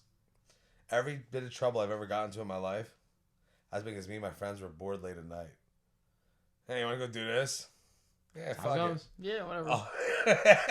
Yeah, let's go. People with no purpose and no drive, those are some of the most dangerous, right? I think the opposite. No, I think that the people with purpose and drive can be dangerous. Well, can, but... Right? Because they're the ones who are dedicated to do some, like, Unabomber type shit, you know? Like... Hey, my man's not driven to have a job, but he's driven to make bombs and send them to politicians, right? Like, hey, listen, like, I applaud the hustle. Well, there's that. There's that. It just give you some free time. It is scary in a lot of factors, because I just hope that going into the 2020s, we have a arts cultural moment, because everyone's been cooped the fuck up. Everyone's watching that our governments are betraying us. The old boss is looking like the new boss. Ain't nothing that, you know, Obama was Trump, was Biden. They're all the fucking same. Exactly. Just Trump didn't follow the script, so you got to see more behind the scenes. Yeah. It's like, we're going into fucking Syria and we're taking the fucking oil. You're like, oh, okay, well, that's nice he said it. It's not, you know, people from New York are like, I like Trump. He's always taking care of us. You know, he speaks how he fucking feels. You know, he's for the people. No, he wasn't. He just told you. He just said he just things. told you what he's doing here. He's a billionaire. What people just want, they don't want to be lied to anymore, man. That's what it is. Like, I'm going to take off your homes and kill you in the streets. You know, genocide's bad, but at least he was honest. I'm glad he told me. It's kind of like those assholes. Like, Mussolini was a bad guy, but, you know, at least he made the trains run on time. You know, like, I guess, bro. Optimism at its finest. Sure. Every half Irish, half Italian guy in New Jersey, right? Eating mussels, drinking a beer. Let me tell you something. Big old cross around his neck. I'm talking about half my family here right now. The more half Irish you are, like, if you're Italian, whatever. But the more Irish you have in your bloodstream makes you more Italian. Like, you start wearing the tank tops, the greased tank tops. You talk with the accent, hey, ma! You know, like, what are we doing here? What are we going to do, man? What's going to happen? There's different options, but everyone needs to choose the one that most... I'm always trying to stress to people, learn what you can. Try not to assume you know all the answers, because you probably don't. And if you make one wrong move, or if you offend the wrong person, you're going to make a grave mistake in today's world. Because I said, people are basing their judgments off emotion, and that could be very dangerous. But also, you know, the Me Too movement and the subsequent cancel culture, right? It's kind of been like an online reign of terror almost, right? Yeah. Like, however, even the reign of terror, while it was bad in France, a lot of bad motherfuckers got their heads cut off, though. Right? True. Well, there's a good some side. good ones, too. Sorry, whatever. But there's always a balance. Yeah, I don't know what it is, man. I'm looking at this whole situation like, poetry Twitter's the worst. And I have such great friends who are poets, and I've been on Twitter. But these motherfuckers... Twitter's corrupt. Twitter is dangerous for me, because I'm always seeing some crap on it. Oh, they beat each other up, dude. Yeah, it's bad. I mean, like, they will kill each other. Be like, this press favorited a tweet from this press, and that press was affiliated with this guy, and this guy touched this chick's boob one time. You followed him? How could you? And you're like, okay, man, I didn't fucking know this, you know? But so I watch that, I get depressed. Yeah. But I see that, though, and then the problem is that the squeaky wheel, you know, always gets the oil, right? These people are loud. The annoying ones. The same ones that they're Karens. Same ones at the supermarket who are making a big deal. Most people you see are nice people. They don't give a fuck. Yeah. People just trying to get on with their lives. But it's the small, you know? He's like... It takes a guy with a loud mouth to start something. I got trans friends, man. I got every kind of friend there is, okay? And none of my friends act the stereotypical ways. Like, in me, I'm a white dude. I don't think I act like a stereotypical white dude unless I'm like 30 beers in, wearing a country hat in the middle of Missouri, right? But like, we all have our moments. But it's all these stereotypical views of people are just products of the media. Yeah. And really, it's like, you know, CNN just talks bullshit. Fox News just like, the world will be on fire and they'll be like, liberals want to cancel toothpaste. Yeah. I'm like, dude, there's literally like China's in America right now. I'm like, but did you hear what they want to cancel next? R.L. Stein. You know, I'm like, okay, that might be an issue, but like, you know, there's a tank in my driveway. My mom's dead. Can we figure this out? Right? But they don't want to figure it out. It's all shit. You know, it's all. There's always a new problem. They always want like an uprising. They want some kind of reaction. Well, that's what it is. Because guess what? Clickbait works. It does work. Yeah. And the news media fucked up. Because like, if they would have made us pay for news this whole time online, we all be doing it. And check this out, like, we all, you know, Netflix, whatever. I'll pay whatever it is a month to watch shit. Yeah. I could torrent shit like I used to. I mean, like, I didn't. Whatever. I used to torrent the shit out of things. Let's get notices in the mail, like, stop downloading movies, right? I'm like, no. But I stopped doing that because streaming became more convenient. Yeah. Right? So with Saves the news, time. They could have made us all pay for news. And it would have been a package probably. Like maybe $8,000 a month, read as many articles as you want to, across things to get access to whatever. And we all been like, whatever. But they made it free for so long. And now they put up the paywalls. Yeah, because they had the papers and they were just like, oh yeah, the papers will be fine. Yeah. And then they died. What about like this? You must read this news clip immediately to survive. And you click it, it'd be like, paywall. Paywall. Please subscribe for $75.99. I'm like, holy shit, am I going to die? What's going on? You know? Oh, it's probably coming. Don't worry. Yeah, it's coming. Yeah. I was hoping that Chinese rocket. I was waiting for it. You know, any day. Just staring up. I was hoping it was gonna come right into my job. You know. Yeah, I heard they were saying like that if it hit someone's house, like someone was getting paid, like that person that got hit was getting paid like millions of dollars for in damages or whatever. I was like, shit. It was really hoping. If they lived. Yeah, it was really. Yeah, I mean, like, well, Jesus Christ. I just like leave my house and just wait. Yeah, I'll lose a leg. You know. Yeah. Chinese fucking satellite comes crashing through your leg, you know? My leg!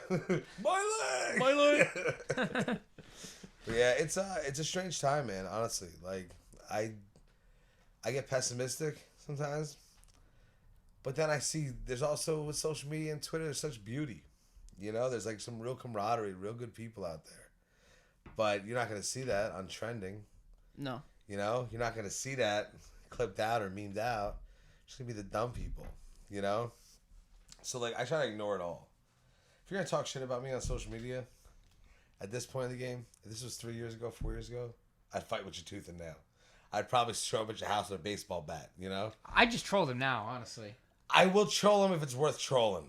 Yeah. Okay? If it's worth trolling, I will. If someone gives you a really good reaction, you just can't help but do something about it. Sometimes, but also people end up getting, like, jumped in my comments. You know, it's people, I've watched people say dumb shit to me. And I look back and I'm like, they forgot I have, like, friends who aren't artists, who aren't, like, really sweet people. Like, but nah, I think it's going to be for the better. You know, I think this challenging time, I think by this time next year, if we don't join some sort of large cataclysmic war, we're going to be all right. I think there'll be a moment. I think people are going to be outside fucking more. There's going to be shows, and I think a lot of these things. I think there's a big boom coming. You know, like in the 20s, in the roaring 20s, when everybody, I think that's coming because, you know, 1 year of isolation can do a lot to you. Yeah. A lot of things you feel like you missed out. Concerts, anything really. Yeah. And then when you do go back out and you're fully vaccinated and going out and experience, it's going to be some big, like a bunch of parties, like a big party scene I think is coming. I'll be right there having fun too. I'll have a few shots. Why not? Yeah. I'll probably have a lot more than a few shots, but I'm fucking few shots and get shot. That's you know, I didn't get here drinking water, dog. You know what I mean? Like, take some straight Jack. Yeah. But yeah, man. What I'm looking forward is this. On my new path, what I'm on now, is I'm just being rigorous. You know, I wasted so much time. You know, I've sat on the fence my whole life, and I think now is the time when I realized what I could do. How I'm not fueled by anger anymore. Now I'm building routines.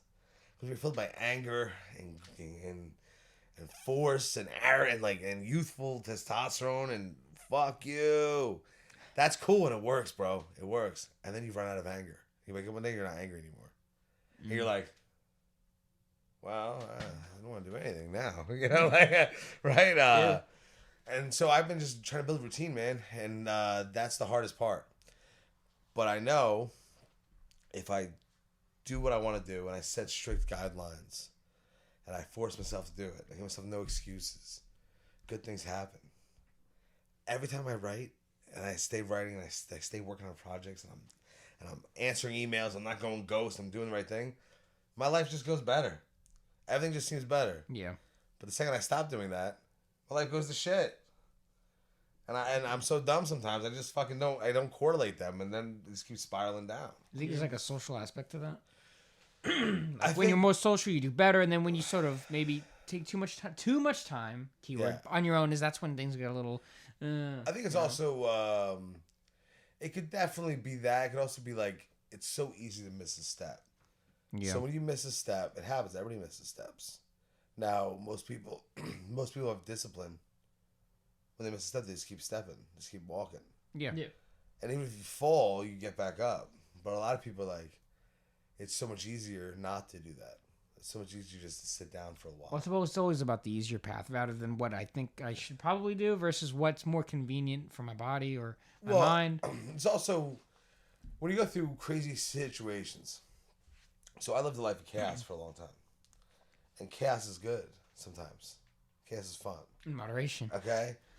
You know what I mean? Like, chaos is like, hey, man, how the fuck did I end up in Dallas, Texas at 3 a.m. on fucking Easter Sunday? What is happening here? And that's great, man. And I've had so many experiences, made so many friends, and all these stories. But the problem with that kind of chaos is that you don't realize the music has stopped until I fucked it up. You don't realize you're dancing alone until the music stops. Okay? And sometimes like quiet contemplations, and I've heard this is a quote, I want to fuck it up, but be modest in your life to be revolutionary in your writing, right? There's like a belief that like you can live that life, but you also gotta have the private life. You gotta have the quiet life.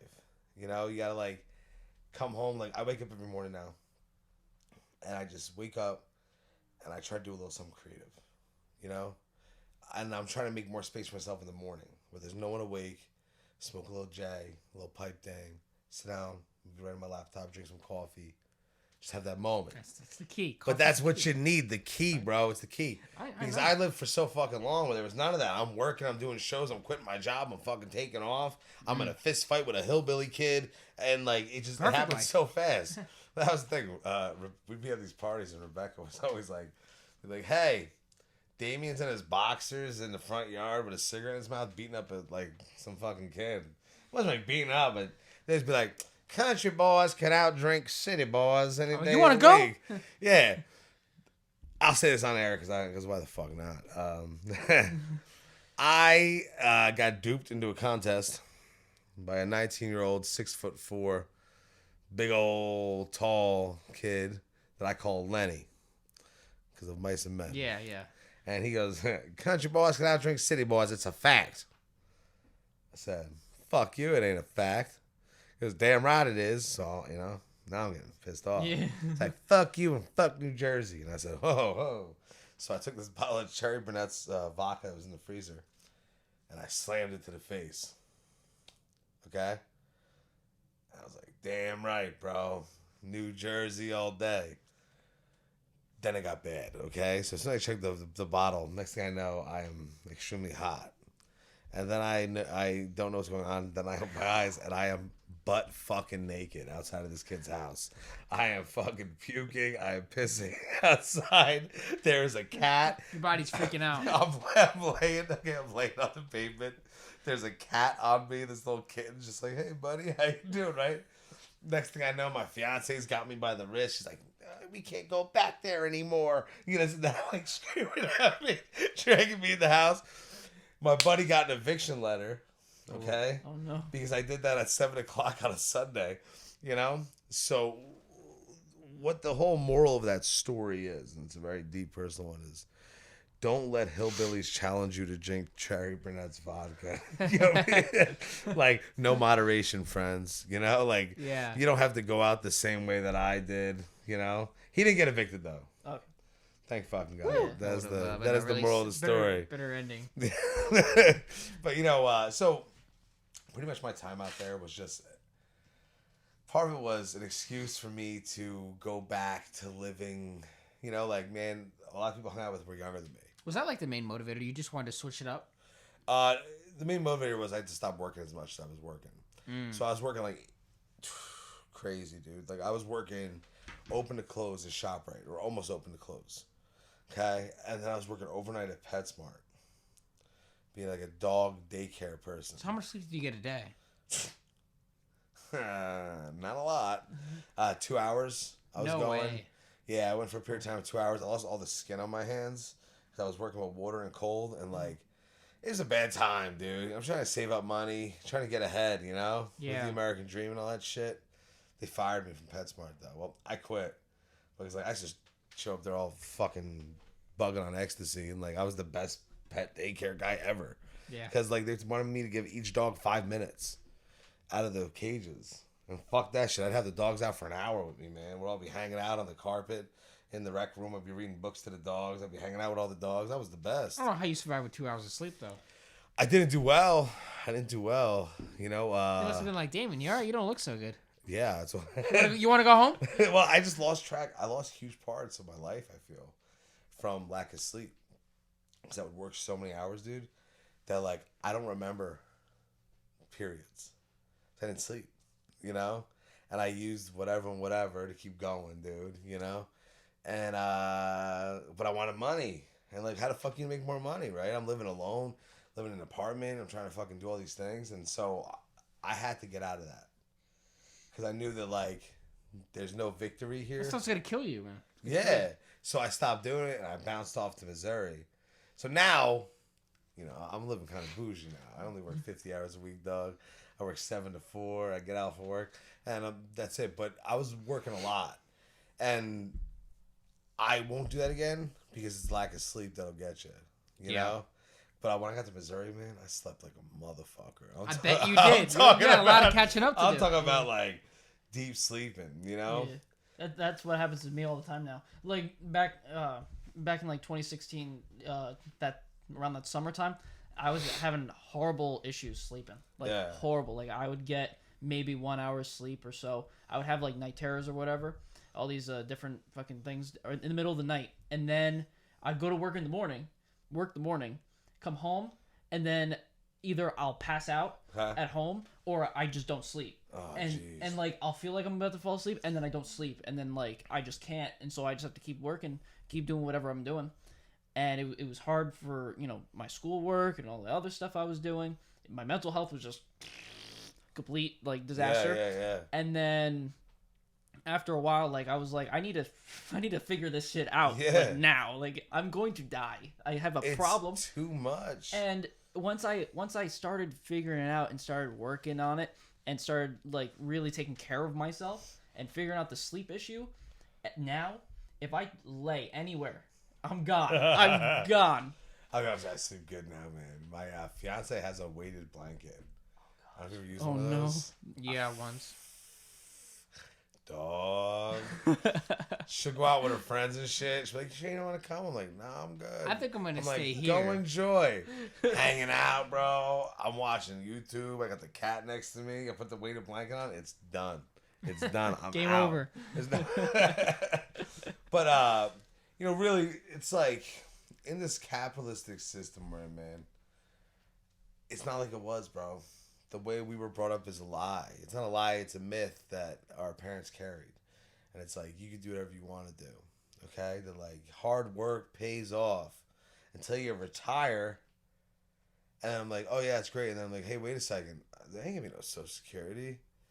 I don't know if there's gonna be any fucking jobs by the time we get older. The way things Automation's are going now, coming in hard. Yeah. Right? So I don't know what's gonna happen. So now I think that everyone, you know, in the 60s it said tune in and drop out. Fuck that shit. Tune in and drop on, dog. You know what I mean? Like, get out there, do your thing, hustle. if you can, and you know, I caught crap because like I don't have kids. Okay, right? I don't want to have kids. I will have kids when I'm a little older, but like my mom had me at 21 and it's been downhill since, dog. Like, you know what I mean? Like I wouldn't want to have a kid young. Yeah, well, my parents, they had me early, and it was like a surprise, so. Yeah. It's worst surprise ever. You be very careful. You have to be careful what actions you take. You have to be prepared for the consequences. Yeah, squeeze the base and pull out. Yeah, well, as I say, it's like it's hard to predict. Yeah, exactly. It's hard to predict where we're going because of all this rise of technology. It's really hard to pinpoint exactly where we're gonna go because back in like 1960s, 70s, we would have never predicted any of this stuff happening. Some people did though. Some people did. Well, some people also thought we would have flying cars by now. Yeah. Back to the Future 2 was wrong. But you can't trust flying cars. Could you really trust people flying cars? I don't think. I can't trust people driving straight. Yeah. Yeah, I can't even trust people driving. I had an idea. Okay. And I called it novelty shock. So, novelty, when something's new, you get a feeling. It's exciting. It's all consuming. It's interesting. It's weird. It's spooky. It's different. And, through you meet somebody new, that's a novelty, a new clothing, a new thing. And people throughout the years, they've experienced more novelty. But then the last about 10 to 15 years, technology is moving so fast that the level of innovation, the level of novelty is going like every other day, where it used to be every year. That was fast. Yeah. Now it's like every 6 hours, there's a new technology developed. Every 12 hours, there's something massive happening. Every 3 days, there's a global defining moment. And I think people are going through this period where they're fucking shocked. Everyone's like walking around shell-shocked because we're not used to that. Our instincts are based on having experiences and environments that we can anticipate, prepare for. So all of a sudden, you're like, oh shit, wow, everyone's got a motor scooter now. Oh shit, everyone's got a motorized bike. Oh fuck, that's a drone. Oh shit, there's jetpacks now? When the fuck did that happen? Now and that's going on. And then you're like, oh, okay, now what's going on? Oh, flip phones, now we're hologram, this and that and that. And now they got chips, implantables, BioWare. And it's moving so fast that we're not ready for it. I don't know if our brains are meant to capture all this information at once. I mean, there was a time when you had to go to the bookstore, you had to buy a book, you had to find a book somewhere, and you had to get your knowledge to that. Now there's just so much information, whether it be wrong or right, up for debate, but it's the amount of information that's hitting our brains, just constant punches to the head like a Rocky movie, Well, yeah, because check this out, man. Right now, I brought up before the Israel-Gaza conflict. I can watch by second the war from both sides taken by Israel and Palestine. Literally, you're watching people with videos. We're not supposed to see that. Yeah. How can we as humans function and hold empathy for the crimes and deaths happening 7,000 miles away? Well, it's like when Vietnam happened, and people started to hear what was really going on out there. Yeah, and it changed. The war. Yeah, and then it would change everything. It was the same thing as now, except now it's a lot more being brought. A lot faster and a lot. The new order data. High definition. Yeah. Oh my fucking God. The new order data is farther. I've seen some shit. I don't like that these different countries that are fighting each other have their own Twitter accounts. I don't like that. The Israel Defense Force is tweeting memes and this is what we're gonna do to you. I'm like, hey, you can't subtweet Hamas. Can we what's going on, dude? Why is this happening? It's only gonna get war. It's like a cyber war, compared. They call it gray war, where countries are participating against each other, but they cannot claim ownership because that would be acts of war. Yeah. So now the United States goes, okay, Russia hacked our elections, or they did whatever. Well, now we could fuck with Russia, and Russia can't say shit either. Right? Well, so both of you know what's going on, but no one's going to say nothing. So it's kind of like you and your buddy or you and your brother beating each other up in the backyard, and your mom comes out. What's going on? Nothing. They're just wrestling. Just wrestling. That was it. They're bleeding. No one's got a black eye. Yeah, It's like that. I just think it's so stupid that we're so advanced, right? Well, what? Motherfuckers in suits can determine if we're gonna go kill each other or not. Well, there was once a time where you had to go into a battlefield with like on D-Day, you had to be in a boat and you had to just attack, just go on foot. Now it's more of a cyber, like, we have to destroy this. It's like economic warfare, right? Destroy a society from the inside out and have people fight against each other. Like, let's say China was trying to do something, right? Why would they come at us when they could just have us go at each other? And do some there's some stuff in there going on. We're doing that fucking too, man. Yeah, we're doing it to we're ourselves. we're definitely not We've innocent. done- America's we've done never it- been fully innocent. And we've done it to ourselves ever since like the Cold War, and once there hasn't been an enemy on the other side. Yeah. It's better to have us fight each other than to have some other country left fight us. versus right or whatever. You know, And right now we are fighting each other. in the left-right paradigm, such a bullshit thing. It's such an old school thing. Exactly, that's old order thinking Yeah. compared They to came new order back. It data. was from Napoleon. Yeah. Yeah. Whoever sat on the left side, who were more socialist, were there was the left, the right, and it just antiquated and stupid, man. Yeah. And nobody's left enough, and nobody's right enough. And God forbid you say you're a fucking moderate. Remember, I wrote a poem back in 2015 called "Everyone's a Moderate Until They're Not," right? And kind of spot on to what's going on. I just think that these people, we were at such a moment that I was positive we were going to civil war on January 6th. I thought It could have. I thought they were going to go to different state capitals, and shit was going to pop, and Antifa was going to drop, and Black Bloc, and then that was going to spiral out, and I was like, "This is coming," and it didn't. Yeah. It didn't, which is good, Which right? is good. It's a good thing because because the chaos of the whole thing, we're just we deal with chaos like on a small scale, but this is like exponentially great. I do wonder chaos. what would have happened if Trump did win the election. I always do wonder, like in alternate universes, in one alternate dimension, Trump won, and then something happened. We don't know what would happen, but It would have been. And the same thing like with Hillary I in don't know. 2016. Like, Yeah. Yeah, it would have been popping. something would have Okay, happened. if we I think. would, here's the thing though: if Hillary would have won the election, we would have been more hawkish towards Russia, right? And we definitely would have Ukraine would be better suited right now to defend Russia, because I don't know what the fuck was going on with Trump and Putin. Okay, I get being friends with Russia. I want to be friends with Russia too. I don't want to be killing anybody. But my man said a lot of stupid shit. That was the problem with him. He's like, Vladimir Putin, great leader. He's a fucking dictator. My man's got, he's the president for life now. Yeah. He's like, it wasn't a bad idea. Right? But that's the problem, right? So, but I heard this wild thing that he had no anticipation of winning. This was a publicity stunt. That he only had a room of 500 people for his inauguration ceremony, pre-inauguration, election night. Yeah. Because he didn't expect no one to. He wasn't gonna win, and he won. And supposedly he was silent, and Ivanka and the family were weeping on the floor because you can't say no. Once you win the presidency, you can't be like, actually, Just kidding. sorry, I overbooked it. It was my mistake. Right? A lot of people did not expect it. No, I didn't either. It wasn't good. Here's the thing. There's all this. Trump, he did some things that were positive, right? It's okay. So did Hitler. Okay, I'm not comparing Trump to Hitler, but what I'm saying is this: is that Trump wasn't as they attacked Trump from the beginning. That's because there was some fucked and sketched up shit. Okay. Of course, they would do anything to get him out. Manafort and all them. Bro, listen, there's somebody on his team, and I fucking love him, and I hate him. He's a villain. He's a god-awful human being. Roger Stone.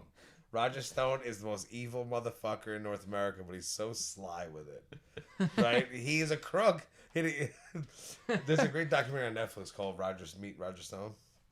And he was a guy who ran Trump's whatever. And he talks about how he did a class election back in the day in a school, and he came up with lies for the opponent and made up all these stories and got his candidate to win. And he goes, and that's when I learned that lies work. They do. And he goes, but I've never used that skill ever again. And he smiles at the camera. Right? Right? Sometimes the crooks are better than the crooks you don't, I guess. That's correct. And I'm not a fan of the Clintons. Why I lied. Something about Bill Clinton. I think someone's watching us out listen, the window right now. There's something about Careful. Bill. Obviously, Hillary Clinton's beating people with a stick in Abu Ghraib and shit. I'm sorry, it happens. But Bill Clinton, and I know he was doing god-awful things on Jeffrey Epstein's island. He flew 16 times. Aside from the kitty diddling, He was a smooth motherfucker, dude. Yeah, you know, like he has social intelligence. you know, he's like, come over here, let me fuck you with a cigar. You know, like he was just smooth with it, dude. Yeah, yeah. You know, Very suave. Very suave. Yeah. Trump just talked a lot of shit. The king of shit talking. Yeah. He did something that was very very smart but dumb. He courted a lot of attention to himself. He said crazy things. He mocked reporters. Became his downfall. Yeah. Right? Because now obviously it was a game because the press needed Trump. But he got just like attention. Trump He did get attention. Like, if you notice, But you don't need fucking attention when you're the fucking president. But people are still talking to this day. All they talk about is Trump, Trump, Trump. I was like, he's gone. Well, no, it was he made a cult of personality, right? Yeah, yeah. Except it wasn't that successful, okay? Because the cult of personality, the New World, not New World Order, but the fucking deep state, or whatever the fuck you want to call it, the machinery of our government. Yeah. He fucked up because the machinery of our government was like, oh, okay, hey guys, vote for Biden. We're just going back to normal. And everybody was like, thank fucking God. All right. Now, right? That's where he fucked up. Because if he would have just tamed it in a little bit, just shut the fuck up a little bit, he might have had a really good shot at the second term. Yeah. Right? But he didn't. Okay? And then literally they go, Biden, Kamala.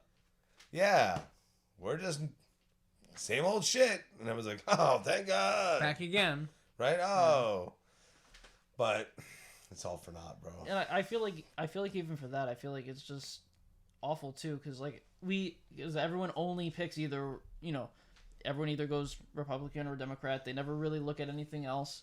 They all they watch is CNN or Fox News 24/7. They just now, where the fuck's Ron Paul? That's what I want to know. Yeah. That's what I want to know. Ron Paul 2008, baby. Yeah, right? I was a libertarian for a period of time. Tell you they're all fucking stupid. Well, most of them. What happened was this. All my libertarian friends went like Nazi. I didn't. Okay. Nazi. There's a place called Pork Fest that was like a hippie libertarian festival. I didn't go, but I was invited to go. And the one guy who was organizing it, or part of the other guy, turned out to be the crying Nazi. Remember the crying Nazi from a year ago from Charlottesville?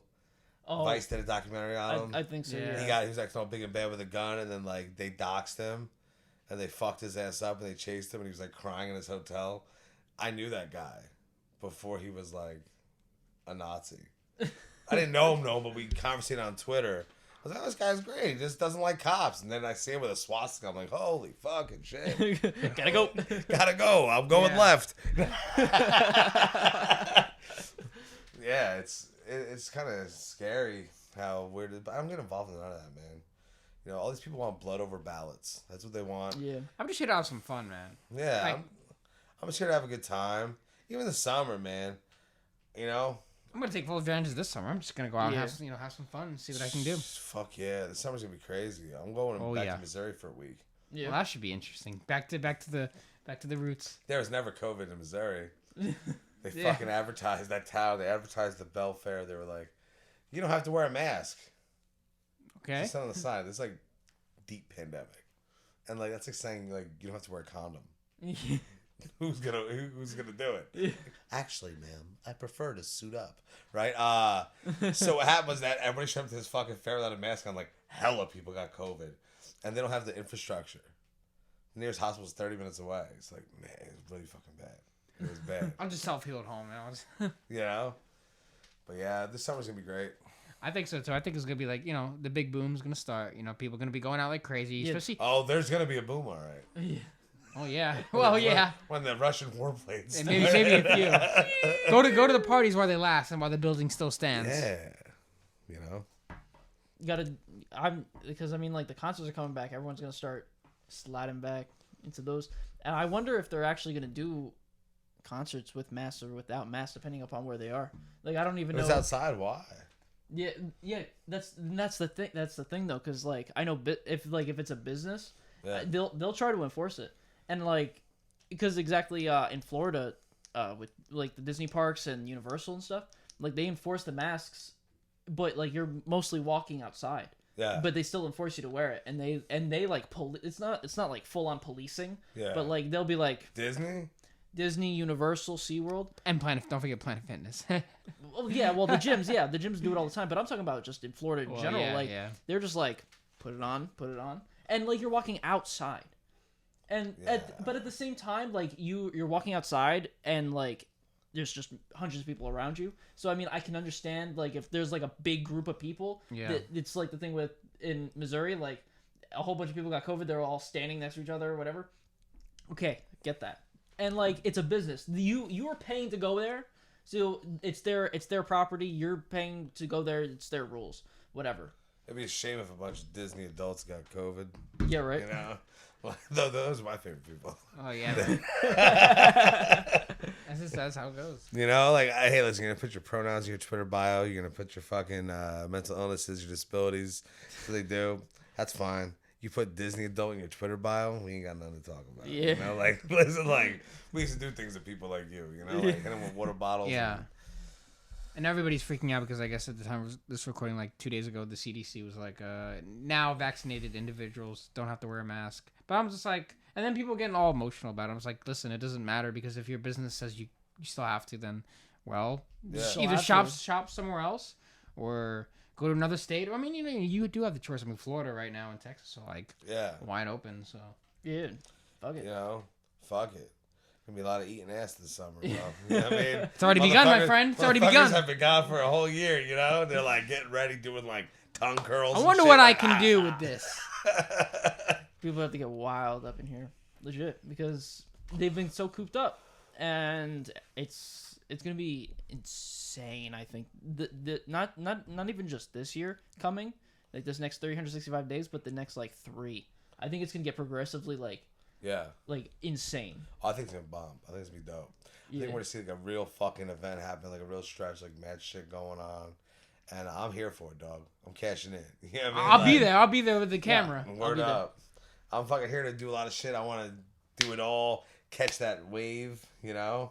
Yeah. And, like, hopefully that wave I'm on, like, all the fucking, like, MiG fighter jets and shit, like, I'll go over them, you know? Because I'll be cresting on the wave, you know? Like, I just want to go out on stage.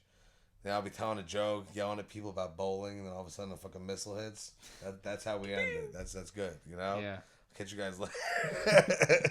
Man, see you in the afterlife. Yeah, right? What would your advice be to like a poet who's sort of on the rise and they don't know where to begin? They're a little scared. They have some material, but they don't know if they should get it out there. What would your advice be to them? Well, I'd say the first thing to do is read. You know, the biggest mistake a lot of people do with poetry and writing is that they don't read it. Okay? There's this weird arrogance where they think that they're writing it. And they don't realize that poetry is a relationship. Poetry is like idol worship, okay? It is you're building on the traditions of the ones before you. So the way I write poetry, it's a long tradition. It's Americana. It's these people who took British poetry. Then Walt Whitman made it fucking different. He made it American. And other poets, and Allen Ginsberg, and you know, all these other characters came in. And they normalized it, and they brought it to the people. And there's, you know, I'm inspired by like thousands of poets that made me me. So you got to read. And I read poetry every morning. You know, I'll go online, I'll scroll through, read some stuff. I pick up books. Reading's the number one thing. And then find magazines. You got to start the gauntlet. You got to start submitting. And you just look up magazines or submission guidelines and hit them with it. And start getting rejections. You got to start collecting rejection letters. The most inspiring thing is that and Stephen King wrote on writing, and he said in the book that he started keeping his rejection letters on like a little tack above his desk. And eventually, before he got published, he had so many rejection letters he had to change over to a screw, right? Like a big old nail, because there was so many fucking rejection letters. But you got to collect them. Yeah. You know, you got to take a beating. It keeps you humble, and also like as sharp as you. And there's no way to do it but to fail. That's my advice, you know? All right. Well, with that, thank you, Damian, for coming on. Hey, man, it's been a real pleasure sitting here and hijacking this shit and talking shit. I really enjoyed it. It's our pleasure to have you on. Yes, man. Thank you very much for coming on. Yeah, of course. For everyone watching, please like and subscribe to the video. And where can people find you? Usually at the local county jail. You know, if you want to put money in my books. Nah, you know, I don't have a website right now, so I'm on Twitter. That's Damian Rucci. DAMIN. The link's all going to be in the description, guys. RUCCI. Links in the description. Facebook, Twitter, Instagram. That's about it. But I'm always on there talking shit and, harassing local county folks. Respect. It's been a real pleasure, guys. Yes. Like I said, we'll see you guys in the next podcast. With you.